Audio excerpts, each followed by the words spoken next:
Right now, modern life feels financially and emotionally unsustainable. We are constantly pinged by rising prices, endless digital subscriptions, and a barrage of notifications stacking up on our screens, keeping our anxiety humming in the background. When people look back at the 1970s, they picture roller rinks, disco balls, and avocado green appliances. But underneath that bright aesthetic, there was a heavy tension in the air. Families dealt with massive inflation, sudden factory layoffs, and severe gas shortages. Every generation eventually runs into a period where they have to completely readjust how they live. My grandparents had the 1930s and the Great Depression. My parents faced the great stagflation of the 1970s. As kids growing up in that environment, we absorbed a lot of that stress. We learned how to exist with real limitations. And looking at the economic pressure we are all feeling today, I keep coming back to a specific thought. Growing up in the 1970s accidentally trained Gen X to survive the 2020s. Navigating the next decade won't require a complex new framework for financial wellness. It relies on a skill we already possess, an inherited, deep-seated tolerance for inconvenience. We tolerated that inconvenience because society had built-in limits. Think of it as the 70s clock. Business hours were tight. If you needed milk on a Saturday night and the store was closed, you simply did without until Monday. By Sunday, the grocery stores and restaurants were entirely shut down. That lack of constant availability created a natural friction. It removed the expectation that you could instantly satisfy every single impulse. You had to prepare ahead of time, and if you forgot, you learned to wait. Look at this chart comparing daily ad exposure over the decades. Back in the 1970s, experts estimate the average person saw a few hundred marketing messages a day.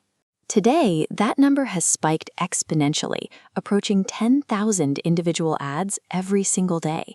When you overlay the mental fatigue curve onto the same chart, you see how it perfectly tracks that spike in volume. Marketers are working overtime to keep us completely devoid of friction. We are mentally exhausted because we are under constant 24/7 pressure to spend. Consumerism eventually bought out our Sundays and our holidays, eliminating the barriers that kept our spending in check. The forced boredom we experienced as kids was actually a vital sanctuary. It protected our mental bandwidth and kept our financial reserves intact. We also shared everything. An entire family functioned around very specific pinch points. We had one wall phone, just one bathroom, and a single television set with 3 channels for the whole house. Modern culture is designed around individual ownership. Everyone expects their own personal screen, their own space, and their own customized devices. We like that convenience, but it comes with a compounding monthly price tag attached to every single person in the household. In the 70s, families survived severe macroeconomic pressure because they actively stretched what little they had. People kept old cars running, delayed major purchases, and figured out how to make a single tank of gas last for the entire week during intense fuel shortages. The fuel scarcity was so severe that it required strict legislative intervention. In 1974, the federal government mandated a national maximum speed limit of 55 miles per hour, strictly to conserve gasoline. Back then, people altered their daily behaviors because they understood their resources were limited. Today, we complain endlessly about rising costs, yet a lot of us continue spending as if our resources are infinite. We forgot the basic restraint Gen X was raised on. Even entertainment had strict limits. You bought a board game once, or you purchased a TV and an antenna. It was a single expense with a definitive endpoint. Now, entertainment lives in our pockets, charging us monthly access fees that auto-renew and never actually end. Because money was tight, parents found extreme ways to afford a family night out. On special occasions, we would go to the drive-in theater, and my dad would tell me and my sister to get down on the floorboards under a blanket to avoid paying the per-person admission fee at the gate. We adapted to the environment instead of demanding the environment adapt to us. Acclimation was our primary form of climate control. We survived the summer by opening windows, finding a shade tree, and moving a single box fan from room to room. Today, absolute climate control feels mandatory. We have decided that our bodies require a very specific, unchanging indoor temperature year-round. That expectation has artificially inflated our baseline living costs, turning what used to be an appreciated luxury into a heavy financial requirement. During the energy crisis, embracing that discomfort was practically a national duty. When we complained about the cold, our parents echoed the directives coming straight from President Jimmy Carter. You didn't touch the thermostat, you just put on a heavier sweater.